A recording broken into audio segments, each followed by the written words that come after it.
आप सबको जय मसीह की। प्रभु यीशु मसीह का धन्यवाद हो। एक बार फिर से प्रभु ने मुझे मौका दिया आप सबसे बातचीत करने का।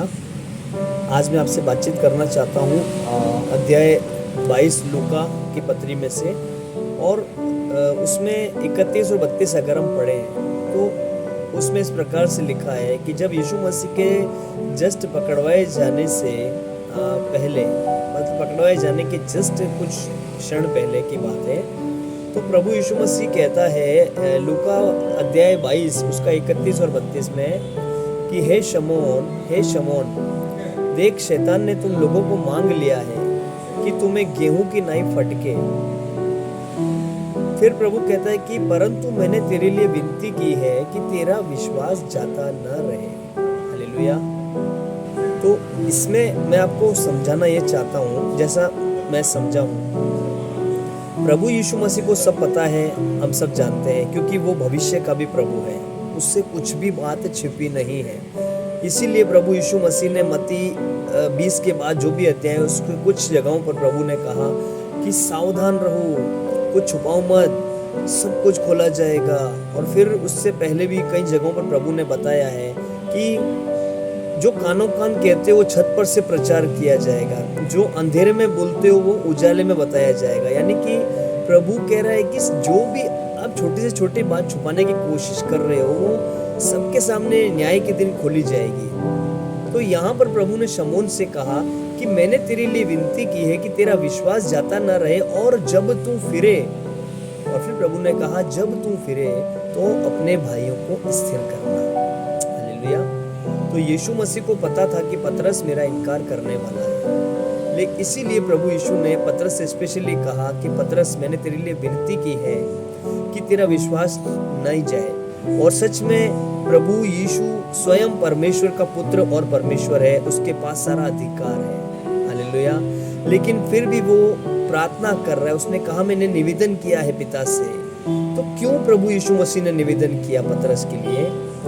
वहां पे लिखा नहीं है बाइबल में, पर प्रभु ने अपने चेलों के लिए अक्सर दुआ करता था प्रभु। और यीशु मसीह ने स्पेशली दुआ की पकड़वाए जाने से एक रात पहले, जब दुआ में गया प्रार्थना में, तो प्रभु ने पतरस के लिए प्रार्थना की कि हे पिता, पतरस का विश्वास जाना नहीं चाहिए। और वैसा ही हुआ कि जब पुत्र कह रहा है और पिता उसको सुनेगा और करेगा, क्योंकि पुत्र ने कहा तो पिता अवश्य करेगा, ऐसा हो ही नहीं सकता। तो प्रियो, मैं कहना ये चाहता हूँ, क्या प्रभु को नहीं पता है? हम ऐसा सोचते हैं, कई बार बहुत सारे लोग सोचते हैं कि छोटा मोटा काम हम कर लें और प्रभु से छुपा लेंगे, पर ऐसा हो नहीं सकता, क्योंकि सारी पृथ्वी उसके महिमा से परिपूर्ण है। आमीन। तो पतरस के लिए प्रभु यीशु मसीह ने विनती इसीलिए की क्योंकि वो एक मनुष्य था, पतरस। और अगर प्रभु यीशु मसीह उसके लिए विनती नहीं करता, तो देखिए वहां पे लिखा नहीं है, पर जो मैं समझा हूँ तो इस रीति से हो सकता था कि प्रभु के विनती ना करने के दौरान क्या होता, शायद पतरस का विश्वास चला जाता, शायद पतरस फिर पीछे चला जाता, शायद फिर हो सकता था कि पतरस वापस परमेश्वर के पास आता ही नहीं, यीशु मसीह को स्वीकार ही नहीं करता। हो सकता था, क्योंकि शैतान उसको पकड़ के मारना चाहता था। फटकने का मतलब आपने कभी देखा होगा, अगर आपके आसपास खेत हैं, कि गेहूं को कैसे फटका जाता है, बहुत बुरी तरीके से फटका जाता है। भूसी को अलग करने के लिए गेहूं को फटका जाता है। और फिर प्रभु यीशु मसीह ने इसलिए भी पतरस से कहा और अपने चेलों से कहा कि शैतान ने तुम लोगों को मांग लिया है, तुझे नहीं मांगा है, तुम लोगों को, यानी सारे चेलों को मांगा कि उनका टेस्ट करे कि वो खरे हैं या नहीं है, कहीं वो यहूदा इस्करियोती के समान तो नहीं है कि धोखा दे जाए। लेकिन प्रभु यीशु मसीह ने कहा कि तू सबको मांगा है। और जब हम परमेश्वर के पास आते हैं तो शैतान जरूर आता है, हमें तंग करने के लिए कोशिश करता है वो, और टेस्ट लेने के लिए भी जरूर आता है। कुछ ना कुछ ऐसा डालता है हमारे जीवन में कि हम अविश्वासी बन जाए, हमारा विश्वास चला जाए। बहुत सारी निराशा लेके आता है, विचार लेके आता है, बातें लेके आता है, विरोध लेके आता है। आप समझ रहे हैं ना? तो प्रभु ने कहा कि इनडायरेक्टली कहना प्रभु का ये था कि तुम सब लोगों को शैतान परखना चाहता है। आमीन। कि आप लोग कैसे निकलते हो वहां से, क्योंकि आप सब दाने हो गेहूं के, आप भूसी नहीं हो। तो वहां से जब भूसी की अलग कर दी जाएगी आपसे, आप निखर के आओगे तो आपको एक बड़ा पद मिलेगा प्रभु यीशु मसीह की ओर से। स्वर्ग में एक अच्छा राज्य मिलेगा आपको और धरती पे बड़ी सेवकाई मिलेगी। तो इसीलिए प्रभु ने कहा कि चेलों को इनडायरेक्टली कहा कि शैतान तुम्हें परखना चाहता है, यानी गेहूं की नाई फटके तुमको और देखे कि तुम में कोई भूसी तो नहीं है, यानी कि तुम में कोई व्यर्थ आने बोलने वाला तो नहीं है, ऐसे झूठ मूठ का विश्वासी तो नहीं है, कोई झूठ मूठ का चेला तो नहीं है, यहूदा के जैसे धोखा देने वाला तो नहीं है। अगर कोई ऐसा होता तो वो जरूर वहां पे पकड़ा जाता और उसकी बात सामने आ जाती, जैसे यहूदा इस्करियोती की आ गई। लेकिन वो सब के सब खरे निकले और शैतान उन्हें बहुत पटका अलग अलग रीति से, लेकिन सब गेहूं के दाने खरे निकले। हालेलुया।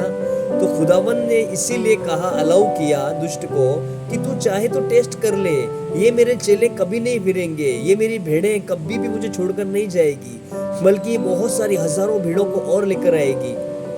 और वही हुआ। फिर उसके बाद आप देखिए कितना बड़ा काम हुआ चेलों के द्वारा, और आज पूरी दुनिया में करोड़ों लोग मसीह के पास आए हैं। आमीन। तो इसीलिए हमेशा हम ध्यान रखें, जब हम यीशु मसीह के पास पूरे विश्वास के साथ आएंगे 100% आपको टेस्ट किया जाएगा। कभी भी आप ये ना सोचे कि मैं खरा हूं, मैं मसीह के साथ खराई से चलूंगा तो मेरा टेस्ट नहीं होगा। जी नहीं।